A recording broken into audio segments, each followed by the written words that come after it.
Hi guys. I know this is a little old school, me laying on a bed, but I didn't like the angle of me sitting up. Yesterday was the Back to the Mac event, and a lot of things were talked about, a lot of the things that were pretty much anticipated. Um, OS 10.7, the MacBook Air, things like that. And I want to talk about each of those things, but I feel like if I talk about them all in one video, the video is going to be really long and it's going to be really boring because of that.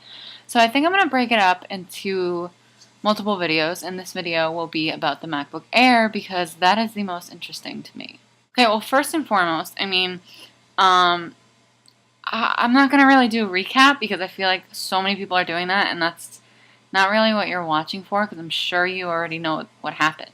I think that the direction that they're going with this is that they want the MacBook Air, the new MacBook Air, to be a sort of beginning to the new style of computing that they're going to be doing, or possibly just mobile computing.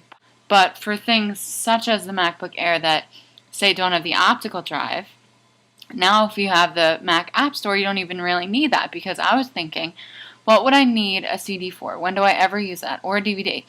And it would only be to watch movies, which you can do now on like Netflix or Hulu or like any of that kind of stuff.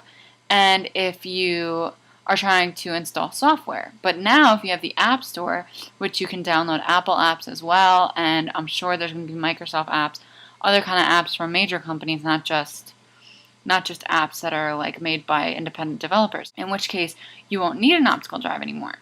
Now, with the MacBook Air, this idea of everything being centralized, everything being flash-based, and everything being on the computer without need for any external help whatsoever, like an optical drive, is very intriguing to me, and I'm not really sure why. Maybe because it's a minimalistic type of situation. I also love small Apple computers. I always have. My first Mac was a 12-inch iBook, and I was always an admirer of the 12-inch PowerBook. At the time, it was overpriced.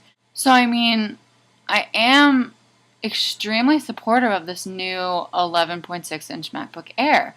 Now, I'm wondering how it can handle things such as iMovie. All the general YouTuber, basic filmmaker, if you use it to its fullest extent, all you really need is iMovie.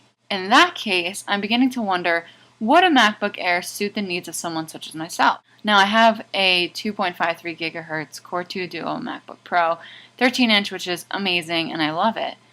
But sometimes I do feel like it's a little cumbersome, a little heavy, and I have wanted something much smaller for a long time. The only thing that holds me back is the internal storage. So I don't know, that's the only thing that freaks me out because I do need a lot of space. But I could always grab an external. And I also like that idea of only being able to keep what you need on your computer instead of having all this crap backed up, and you could use like a 1 terabyte external for that. I like that idea of your computer being something simple. You would just have what you need on it.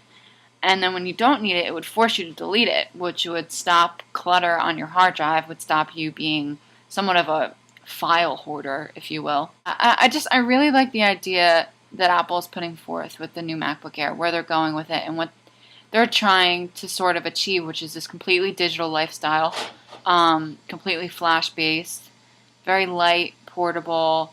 I feel like it's just the way of the future, especially getting rid of any other medium such as DVDs, CDs, Blu-ray. So that's my first impressions. I will let you know once I get my hands on one of them. So yeah, social links are down there, and I will talk to you soon, guys. Bye.